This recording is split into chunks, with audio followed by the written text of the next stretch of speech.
In this election year, Australians are faced with a stark choice. Allow un-Australianism to flourish or take a stand against it before it becomes as prevalent as exposed genitals on a reality television show. I love Australia, her far horizons, her jewelled sea, the Aussie people and our Australian way of life. In the past year, I've travelled all over this wide brown land. I've met a few people, both young and old, and listened to what they had to say.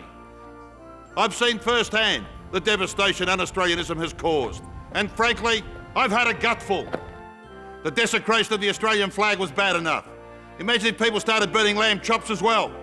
And un-Australianism played a role in the greatest disaster to befall our nation since tofu, the early retirement of our greatest Olympic swimmer. Is there anything more un-Australian than those gold medal hungry Yanks who try to poison a big-hearted Aussie champion with the lure of Hollywood just to stop him racing? It's like Far Lap all over again.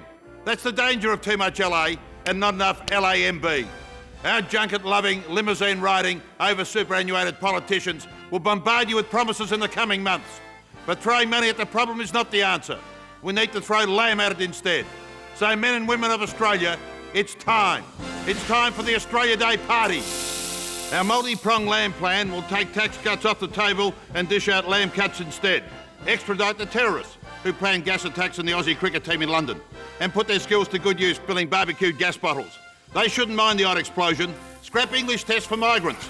Who cares how they use their tongue, as long as they can use their tongs? Speaking of tests, there's one way to keep the ashes permanently in Australia. Make our own. The ashes from a good lamb barbie are a lot better than some burnt pommy stump anyway. And reduce global warming by finding alternatives to fossil fuels to power barbies. Uranium, for example. Think how many lamb chops a portable nuclear reactor could cook. If the koala suit-wearing, tree-hugging, alfalfa-munching lobby has a problem with that, they can chain themselves to the nearest plane. I hear North Korea's nice this time of year. But governments can't stop un-Australianism alone. A lamb-led recovery has to start at the grassroots, next to the Hills Hoist, with the Australia Day party. It's a simple concept. On January 26th, all Australians should gather in backyards around the nation, throw some lamb chops on the barbie and have an Australia Day party of their own. My fellow Australians, I have a dream that by Australia Day 2007, no Australian child will be living without a nice juicy lamb chop.